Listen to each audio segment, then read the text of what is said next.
മലബാറിൽ ആവശ്യത്തിന് +1 സീറ്റുണ്ടെന്ന് പറഞ്ഞ മന്ത്രി വി ശിവൻകുട്ടിക്കുള്ള മറുപടിയാണ് SFI മലപ്പുറം കളക്ടറേറ്റിലേക്ക് പ്രഖ്യാപിച്ച സമരം. സീറ്റ് പ്രതിസന്ധി ഇല്ലെന്ന് വാദിക്കുന്ന സർക്കാരിനെ തന്നെ പ്രതിരോധത്തിലാക്കുന്നതാണ് ഇടത് വിദ്യാർത്ഥി സംഘടനയുടെ സമരപ്രഖ്യാപനം. അപേക്ഷ നൽകിയ മുഴുവൻ വിദ്യാർത്ഥികൾക്കും അവസരം നൽകണം, മലപ്പുറത്ത് അധിക ബാച്ചുകൾ അനുവദിക്കണം എന്നീ ആവശ്യങ്ങൾ ഉന്നയിച്ചാണ് മാർച്ച്. എന്നാൽ SFI പ്രഖ്യാപിച്ച സമരം വിദ്യാർത്ഥികളുടെ കണ്ണിൽ പൊടിയിടാൻ വേണ്ടിയാണെന്ന് MSF ആരോപിച്ചു. ഈ വിദ്യാർത്ഥി മനസ്സുകളിൽ നിന്ന് SFI എന്ന് പറയുന്ന സംഘടന കുടിയേർക്കപ്പെട്ടിട്ടുണ്ട്. അതൊരു കണ്ണിൽ പൊടിയിടാൻ, വിദ്യാർത്ഥികളുടെ കണ്ണിൽ പൊടിയിടാൻ മാത്രമാണ് ഇവർ ഈ സമരത്തെ നടത്തുന്നത്. സമരം ശക്തമാക്കുന്ന MSF വിദ്യാഭ്യാസ മന്ത്രിയുടെ കോലം കത്തിച്ച് പ്രതിഷേധിച്ചിരുന്നു.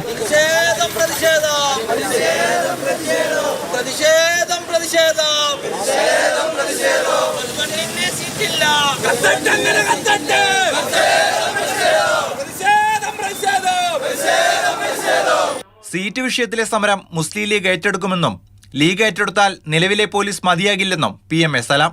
പ്രശ്നത്തിന് പരിഹാരമുണ്ടാക്കാൻ ആത്മാർത്ഥമായി ശ്രമിക്കുന്നില്ല എങ്കിൽ സമരം മുസ്ലിം ലീഗ് ഏറ്റെടുക്കും. പിന്നീട് ആ സമരത്തെ നിയന്ത്രിക്കാൻ അവരുടെ പോലീസ് ഒന്നും മതിയാകില്ല.